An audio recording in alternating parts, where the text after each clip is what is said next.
नमस्कार, मानवीज किचनमध्ये तुमचं स्वागत आहे। आज आपण बनवणार आहोत फ्रेंच टोस्ट।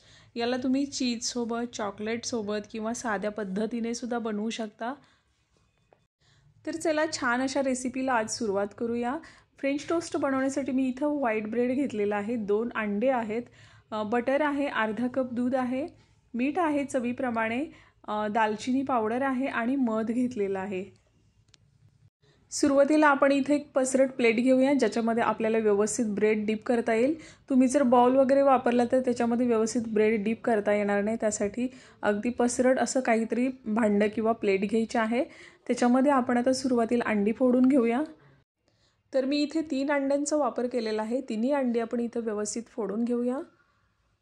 तुम्हाला हवं तर 1-2 अंडं तुम्ही कमी जास्त पण करू शकता।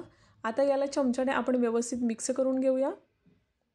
अंड्याचा पिवळा भाग असतो तो पांढऱ्या भागामध्ये पूर्णपणे मिक्स झाला पाहिजे, अशा पद्धतीने आपल्याला याला व्यवस्थित मिक्स करून घ्यायचं आहे।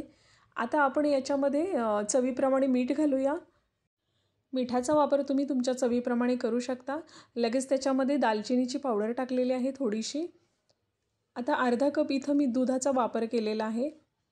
हवं तर दूध आपण नंतर पण थोडंसं वापरू शकतो। हे मिश्रण आता आपण व्यवस्थित मिक्स करूया। दूध आणि अंडा आहे ते छान असं मिक्स झालं पाहिजे, तोपर्यंत याला मिक्स करायचं आहे। सकाळच्या नाश्त्याला हा खूप छान ऑप्शन आहे। तुम्हाला जर घाई वगैरे असेल आणि तुमच्याकडे जर अंडे अवेलेबल असतील तर हा अगदी सोपा आणि सिंपल उपाय आहे आणि झटकन बनून तयार पण होतो।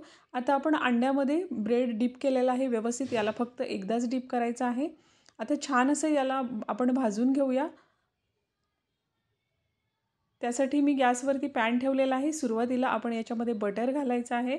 बटर घातलेलंच आहे तर त्याच्यामध्ये आपण लगेच तेल टाकूया, कारण तेल जर नाही टाकलं तर बटर जळून जातं, त्यामुळे तेलासोबत बटरचा वापर करायचा। बटर वितळू द्यायचं अगदी व्यवस्थित अगोदर। बटर वितळून झालेलं आहे, लगेच आपण पॅनमध्ये ब्रेड टाकून घेऊया। दोन्ही साईडनी व्यवस्थित त्याला सारण किंवा जे आपण अंड्याचं बॅटर बनवलं आहे ते व्यवस्थित लागलं पाहिजे। 2 मिनिटं छान शेकू द्यायचं आहे खालच्या बाजूने आणि लगेच आपण याला पलटायचं आहे। मात्र हे मंद आचेवर करायचं। फुल गॅसवरती आपण ब्रेड भाजले तर लगेच ते करपतात, त्यामुळे मंद आचेवर अगदी त्याला व्यवस्थित भाजून घेऊया। अशा प्रकारे फ्रेंच टोस्ट बनवून तयार आहे। भाजून झाला दोन्ही साईडनी की आपण लगेच काढून घेऊया। सगळ्यांना आवडणारी ही रेसिपी आहे। लहान मुलांपासून मोठ्यांपर्यंत सकाळच्या नाश्त्याला तुम्ही अवश्य करून द्या।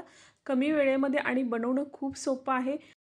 कमी वस्तूंमध्ये बनते आणि ज्या वस्तू आपण घेतलेल्या आहेत त्या व्यवस्थित टाकायच्या प्रमाणामध्ये, म्हणजे परफेक्ट फ्रेंच टोस्ट बनून तयार होते। कशी वाटली तुम्हाला आजची फ्रेंच टोस्टची रेसिपी? आवडली असेल तर मानवीज किचनला एकदा लाईक, सबस्क्राईब आणि शेअर करायला विसरू नका। पुढच्या एका नवीन आणि छान अशा आपण रेसिपीमध्ये भेटू, तोपर्यंत नमस्कार।